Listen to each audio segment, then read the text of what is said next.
We're going to have some fun with this interview, I promise you. Billy, put the picture of Barry up there first.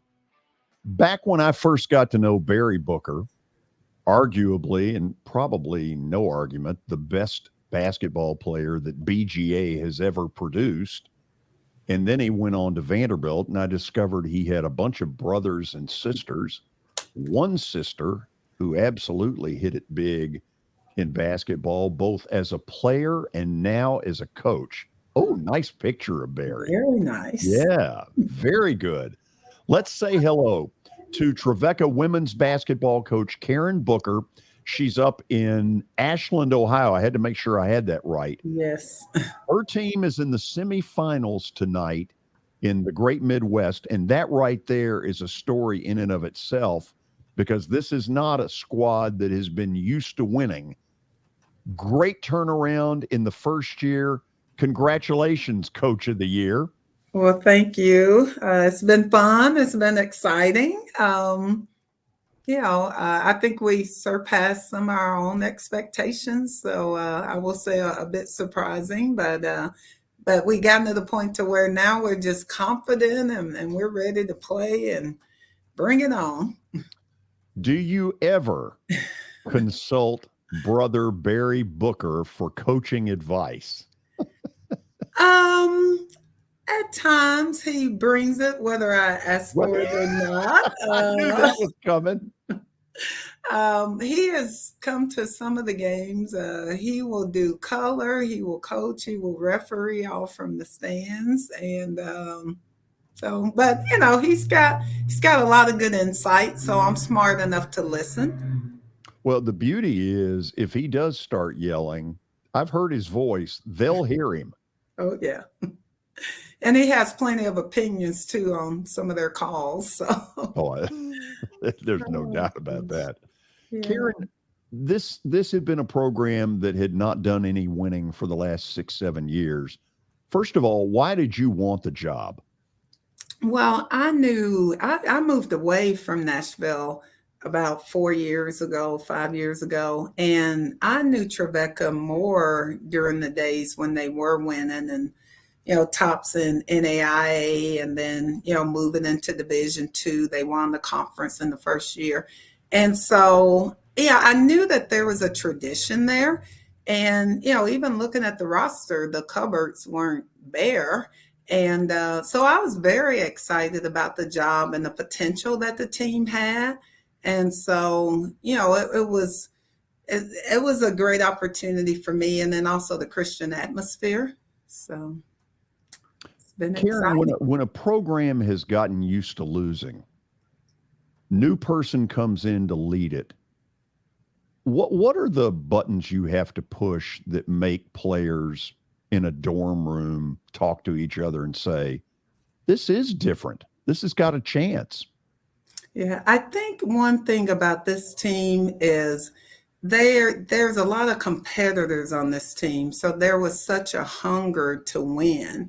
And so I don't even want to say that they were used to losing, because it hasn't happened as far as winning, but their desire to win, I think that was a lot to build on.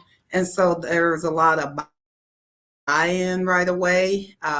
They were excited about me coming, and pretty much everything I asked for out of them, they were great as far as doing it. We worked extremely hard in the preseason, and so much of that paid off. Was there a point in the season where there was a payoff at the window where they really said, okay, we totally see it? Yeah. I think even early on, they got a glimpse, because we played such a tough schedule early for our preseason games. We played TSU. We only lost by 4 or 5 to them. We played Tennessee Tech. We played Drury, who was in the top 10 in the country at the time. And so, just playing those teams close made a big difference. And, one thing with my background, I have a tendency to really push the fundamentals early. So while other teams might be scrimmaging a lot, We're practicing on closeouts and a lot of the little things. And so, teams that I've coached tend to do well early against teams that have a lot of talent. So I think being able to do that early, really helped out throughout the whole season to build confidence.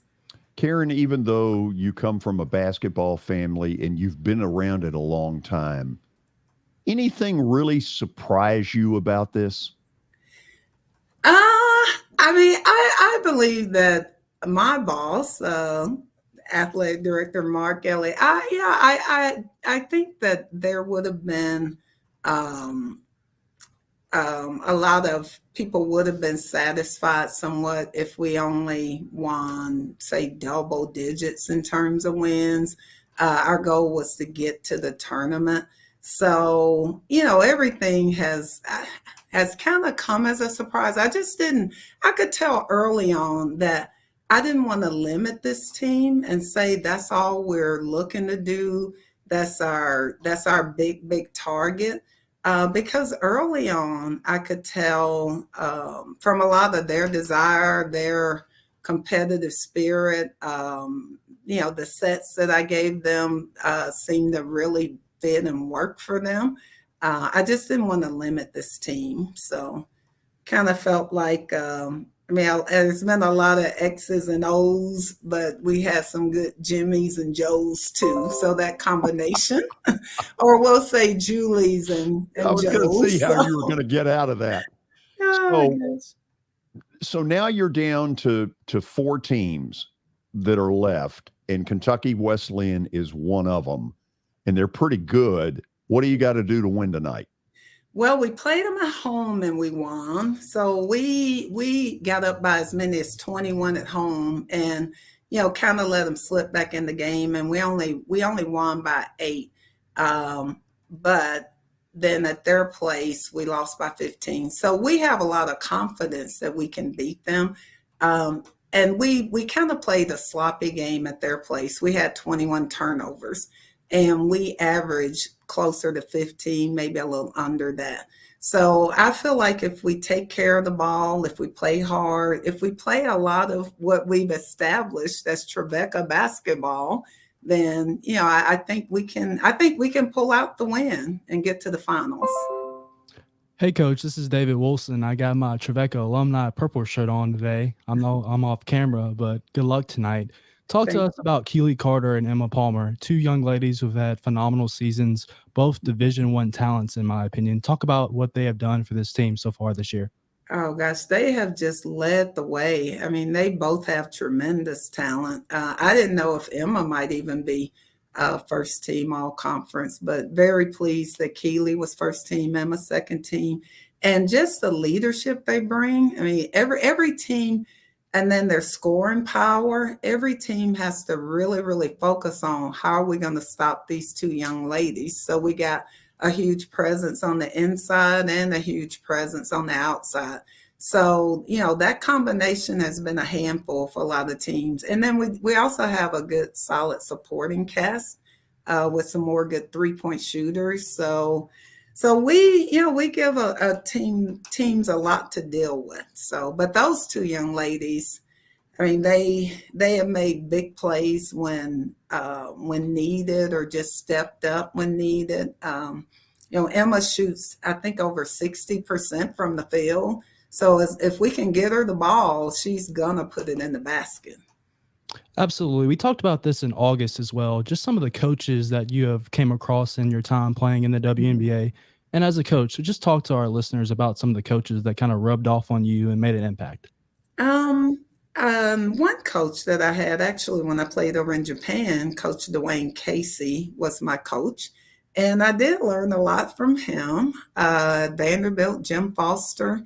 I got my start under Sharon Fanning, and she was at Kentucky and then Mississippi State and did really well.